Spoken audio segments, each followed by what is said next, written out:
अस्सलाम वालेकुम, मेरा नाम डॉक्टर सलमान है। मेरे साथ आज डॉक्टर मारिया मौजूद हैं जो बच्चों की ग़िज़ा और नशोनुमा के बारे में हमें बताएंगी। डॉक्टर मारिया कैसी हैं आप? मैं ठीक अल्हम्दुलिल्लाह, आप कैसे हैं? अल्लाह का शुक्र डॉक्टर मारिया। डॉक्टर मारिया, पहला सवाल तो हमारा ये होगा कि नौमौलूद बच्चे की नशोनुमा और सेहत का ख्याल रखने के लिए वालिदैन क्या इक़दाम लें? देखिए, न्यू बॉर्न के लिए सबसे इम्पोर्टेंट है ब्रेस्ट फीडिंग। तो इसीलिए पैदाइश के बाद जितना जल्दी हो सके बच्चे को ब्रेस्ट फीडिंग स्टार्ट करनी चाहिए। बच्चे के टेम्परेचर का ख़ास ख्याल रखें, बच्चे को गर्म रखें, बच्चे की सफाई का ख़ास ख्याल रखें, बच्चे को पोलियो के कतरे पिलाएं, वैक्सीनेशन पूरी कराएं उनकी, बच्चे की नाक, आँखें, मुँह, उसकी सफाई का ख़ास ख्याल रखें। डॉक्टर मारिया, हमारा अगला सवाल ये होगा कि बच्चे को माँ का दूध पिलाने का सही तरीका क्या है और उसके फ़वाइद क्या क्या होते हैं?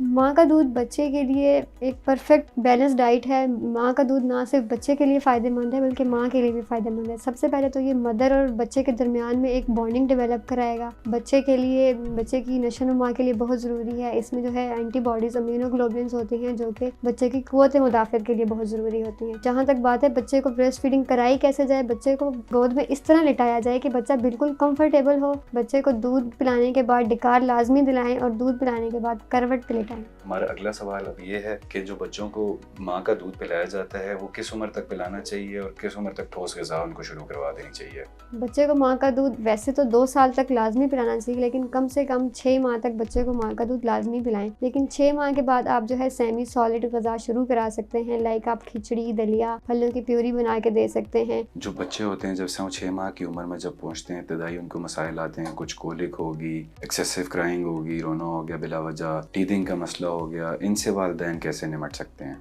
कॉलिक यानी कि पेट का दर्द, इसके लिए सबसे पहले आप बच्चे की पेट की मालिश कर सकते हैं। अगर बच्चे को गैस की वजह से पेट में दर्द हो रहा है तो आप बच्चे को डिकार दिला सकते हैं।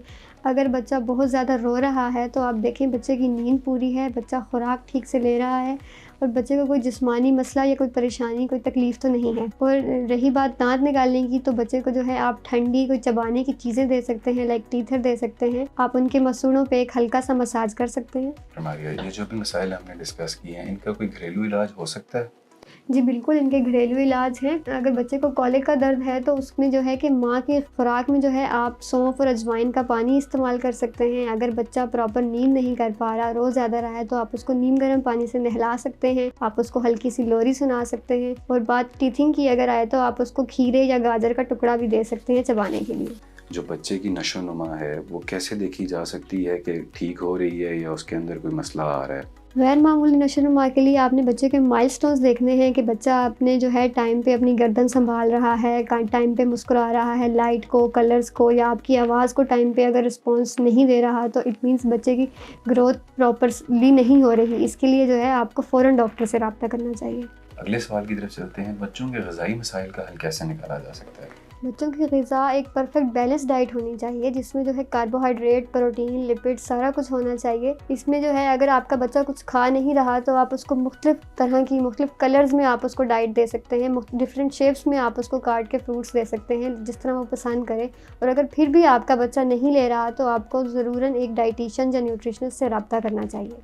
बहुत शुक्रिया डॉक्टर मारिया, आपने अपने कीमती टाइम में से हमें टाइम निकाल के बच्चों के बारे में आगाह किया। Thank you. इंशाल्लाह हम आगे भी इस तरह की अवेयरनेस वीडियोस बना के आप लोगों को बताते रहेंगे।